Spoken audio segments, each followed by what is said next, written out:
Imagine waking up to the news that Germany, a pillar of the European Union, a beacon of Western values, picked up the phone for a midnight call.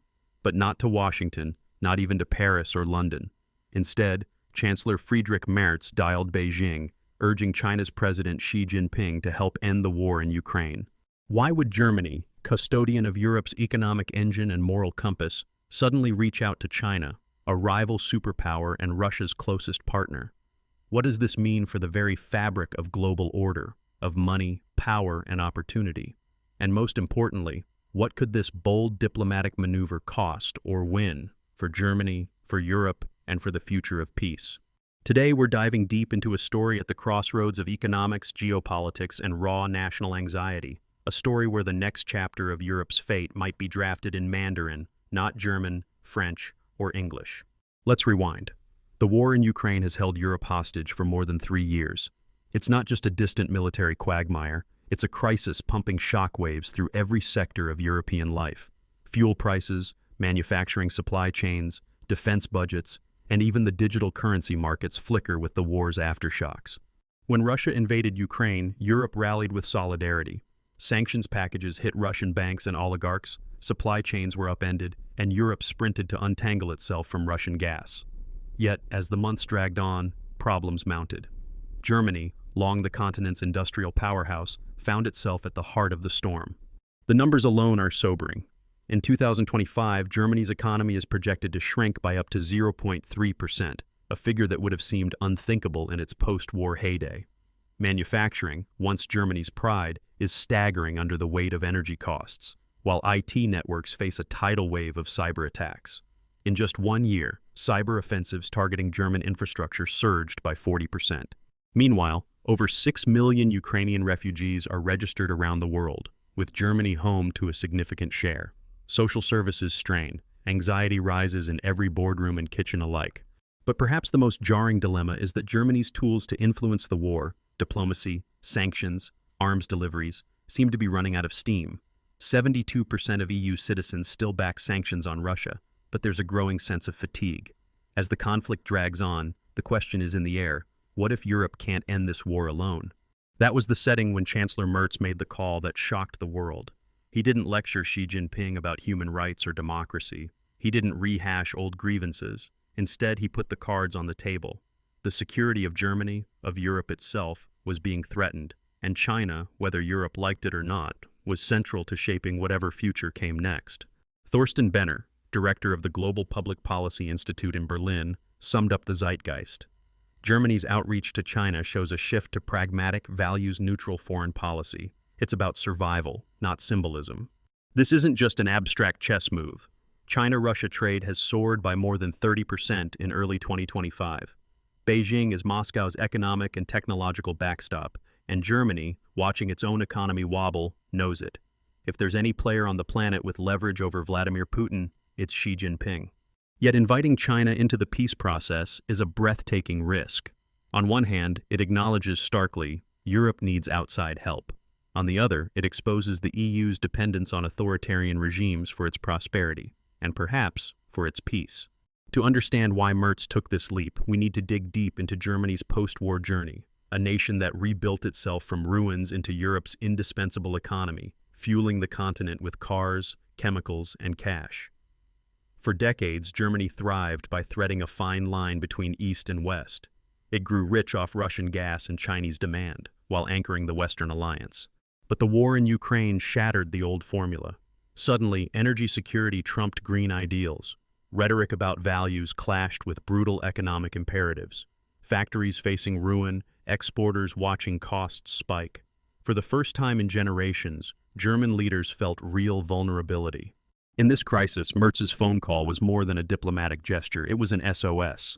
Behind the scenes, a much deeper clash is unfolding. Germany's own intelligence agencies have warned about Beijing's growing influence, from 5G networks to electric vehicles. Yet German automakers and engineers still depend on China's vast market. Meanwhile, the war's economic aftershocks, higher interest rates, supply chain chaos, and energy uncertainty threaten to unravel the economic miracle that built modern Germany. Social tensions flare as well. Refugee flows, debates over defense spending, the risk of populist backlashes. Each factor ratchets up the urgency. Can Germany even maintain its social contract under these strains? So, when Chancellor Merz reached out to Xi, he wasn't just making a bold move, he was gambling with the entire architecture of European security and prosperity. Volodymyr Dubovic, Ukrainian political scientist, put it plainly. Ukraine seeks peace, but only under conditions that respect its territorial integrity. Anything less, and the risk of future conflicts grows. This isn't a chess game with reset pieces. The stakes are existential. But what does China want? Alexander Gabuev, a leading expert on Sino-Russian relations, warns, China might use Germany's appeal to boost its own power, positioning itself as indispensable both to Russia and the West. It's a shrewd play. Indeed, for Beijing, this crisis is an opportunity. If China emerges as the peacemaker, it could reap prestige, open new doors in Europe, and prove itself a global problem solver. But if it overreaches, or if its support for Moscow hardens, Europe's anxieties could spiral, risking a long, bitter standoff. Meanwhile, the sheer complexity of the situation paralyzes easy answers. Some in Berlin warn that inviting China into Europe's backyard may strengthen authoritarian influence, erode Western unity, and deepen dependencies, a situation that could backfire in ways no one can predict. Others argue that in a world where old alliances are faltering and the battlefield is as much economic as military, Germany has no choice but to get creative. It's about finding who can deliver results, however flawed, says European analyst Noah Barkin. Waiting for the perfect partner is a luxury Europe can't afford. The EU's broader strategy, then, is a high-wire act, deterring deeper China-Russia alignment even as it courts Beijing's help. It's a dance on the edge of a razor, with European industry, stability, and security at stake. But what if the gamble fails? Some experts fear a protracted conflict. The war lurches on, supply chains remain snarled, inflation keeps eating into household budgets, and populism stalks the ballot box. Germany's leaders face a nightmare scenario: economic stagnation, social unrest, and global irrelevance. Others raise the specter of escalation.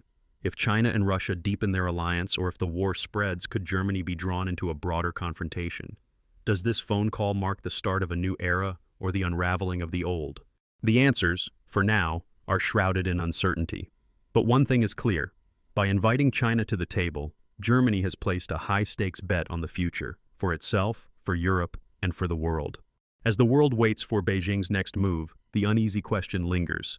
Can China truly deliver peace in Ukraine, or is Germany unwittingly opening the door to a new age of dependency and danger? The risks and the opportunities are nothing short of historic. Now let's step into the world after Germany's bold gambit. Chancellor Merz didn't just make a phone call, he cracked open a new era in European diplomacy, one where old certainties have collapsed and everything, from energy bills to the balance of power, hangs in the balance. So, what comes next? Let's explore the future, the peril, the possibility, and the lessons every one of us can draw as the fate of Ukraine, Europe, and maybe even the global order itself sways in the hands of Beijing. Imagine this. The year is 2025, and the world watches as China considers its move.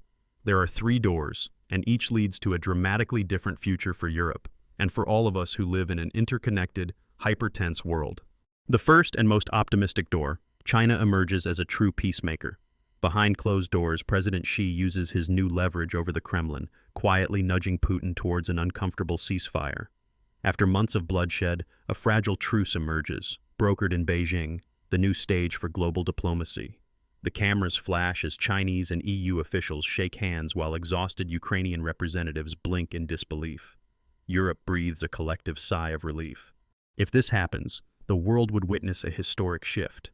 China, long wary of entanglement, suddenly becomes the indispensable broker of peace in Europe. Its global prestige skyrockets. And Europe, having secured peace, faces a new reality. Beijing no longer just a vendor of solar panels or cheap electronics, but the architect of stability on its doorstep. Many in Berlin and Paris might feel both gratitude and unease. One EU official was heard lamenting, "Peace is precious, but at what price do we buy it?" The new era promises opportunity, yes, but also a much deeper interdependence. Future negotiations on trade, technology, even energy security could now be conducted in the shadow of China's decisive role. But let's not be naive. The second door is less hopeful, a protracted conflict. Here, China hedges its bets. Officially, it calls for dialogue and restraint. Behind the scenes, however, trade with Russia surges another 30%, as Chinese technology and goods quietly fill the gaps left by Western sanctions. While Beijing enjoys its new status as kingmaker, it hesitates to pressure Putin too far, wary of risking its own interests. The war drags on.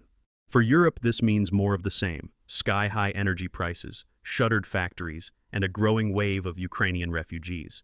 According to Chatham House's Mathieu Bouleg, the war's economic aftershocks will test the social fabric of Europe itself. The EU's unity could fracture under the weight of recession and security fears. And Germany, already facing a projected GDP dip, must now explain to its public why, after all the bold calls to Beijing, their fortunes haven't improved.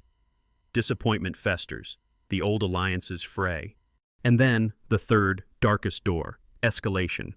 The war intensifies, perhaps after a Russian missile strikes a NATO border town or cyber attacks take down German infrastructure, already up 40% in 2024. Germany can no longer afford ambiguity, no more phone calls, it's time to act. The German government is forced into a more assertive stance, maybe even direct military involvement. Europe's economic superpower pivots to a war footing, investing even more in Ukraine's defense and co-financing advanced weapons production. The continent stands on the edge of a wider war, while China, watching the chaos, quietly advances its own interests in the background. Expert Thorsten Benner put it bluntly: these are the sort of inflection points where easy answers vanish. Germany is learning that there are no risk-free choices anymore. But all three futures, peacemaking, paralysis, or escalation, share a central truth. The world order is being rewritten, and it's happening not in Washington, Moscow, or Brussels, but in Beijing. What does this mean for ordinary people, for you and me, and for Europe's place in the world? First, it's a harsh wake-up call about dependence. For decades, Europe's prosperity rested on cheap Russian energy and open Chinese markets. Now, both are endangered. The risks of over-reliance on overseas autocracies have become painfully clear. Cyber attacks, supply chain shocks, political blackmail. If Europe can be squeezed by a phone call or by a refusal, then no one is truly secure. Second, power in the 21st century won't be about tanks or treaties alone. Economic leverage, who controls the rare earths, the microchips, the data, will be as decisive as any army. Germany's outreach to China exposes the new rules. The side with more options, more partners, and more resilience wins. So, for viewers and citizens, here are some practical takeaways. If you're in business, understand that the era of easy globalization is over. Supply chains need to be diversified. Don't put all your chips on any one country, no matter how tempting the cost savings. If Berlin and Brussels can be blindsided by sudden shocks, so can small startups and giant multinationals alike. Consider alliances, redundancies, and local partnerships. If you care about energy, demand answers about where your power and heat come from. The crisis showed just how vulnerable Europe is to external shocks. As energy prices fluctuate and new green technologies race to market, personal vigilance and adaptation become key. In the new world, energy security isn't just a government problem, it's yours. If you're a student or a citizen watching these headlines, resist the urge to despair, but don't ignore the lessons. History isn't made by the politicians alone. Civic engagement, voting, staying informed, demanding accountability, matters now more than ever. As Chancellor Merz's gamble shows, the loudest voice isn't always from the West. That means the values and alliances you support can and do make a difference. And finally, no matter where you live, remember this: geopolitics is no longer a faraway chess game played by distant powers. Decisions hammered out in Beijing, Berlin, or Brussels will ripple into your life, through prices at the store, security crises, or the fate of neighbors seeking refuge. So, after all the intrigue, what's the real answer to our headline question? Will China act as peacemaker, or will it exploit Europe's vulnerability to redraw the map in its own favor? The truth, as always, is complicated. China has every incentive to present itself as the voice of reason, the indispensable power that ended the world's most dangerous conflict in a generation.